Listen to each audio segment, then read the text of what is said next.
வணக்கங்க. இன்னைக்கு எங்கடா அப்படின்னு கேட்குறீங்க. இன்னைக்கு நம்ம வந்திருக்கிறது நம்ம ராமநாதபுரத்தில் லொக்கேட்டாக இருக்கிற ராம்நாட் கர்டைன்ஸ்க்கு தாங்க. ராமநாதபுரத்தில் கர்டைன்ஸ்க்குனே ஒரு தனி ஷோரூமே வச்சிருக்காங்க.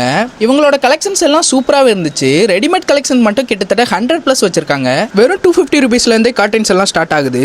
உங்களுக்கு பிடிச்ச மாதிரி கர்டைன்ஸை கஸ்டமைஸும் பண்ணிக்கலாம். உங்கள் வீட்டோட அழகான டோர்ஸ் அண்ட் விண்டோஸை இன்னும் அழகுபடுத்தி கொடுக்குறாங்க. வாங்க போமா. இருங்க இது மட்டும் இல்லாம உங்க வீட்டோட வால் அழகுபடுத்த வால்பேப்பர்ஸுமே கம்மியான பிரைஸ்ல கொடுத்துட்டு இருக்காங்க.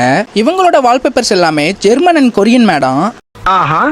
பக்கத்துல பார்த்தா கயரா தொங்குச்சு. என்னடான்னு பார்த்தா விண்டோ பிளைன்ஸ். மாடர்ன் ஹவுஸ் விண்டோஸ்க்கு ஒரு சூப்பரான ஒன்று. நான் சும்மா அதை பிடிச்சி இழுத்து விளாண்டுட்டே இருந்தேன். அப்படியே ஃப்ளோர் மேட் சைடு வந்தா நிறைய வெரைட்டியான மேட்லாம் வச்சிருந்தாங்க. நான் பார்த்து ஆச்சரியப்பட்டது புல்லுலயே தரையை செஞ்சு வச்சிருந்தாங்க. என்னன்னா இதுன்னு கேட்டேன். தம்பி இதாண்டா கிராஸ் மேட் அப்படின்னாரு. அப்ப தண்ணி ஊத்தி வளர்க்கலாமா அப்படின்னு கேட்டேன். என்ன ஒரு புத்திசாலித்தனம். ராம்நாட் கர்டைன்ஸ்ல உங்களோட ஆர்டர் பிளேஸ் பண்ணிட்டீங்கன்னா நெக்ஸ்ட் டேவே உங்களோட வீட்டுக்கு வந்து அவங்களோட ஒர்க்கை ஸ்டார்ட் பண்ணிடுவாங்க. அப்புறம் என்னங்க, மறக்காம போய் ட்ரை பண்ணி பாருங்க. இது மாதிரியான வீடியோஸ்க்கு நம்மளோட இன்னைக்கு எங்கடா ஃபாலோ பண்ணிக்கோங்க.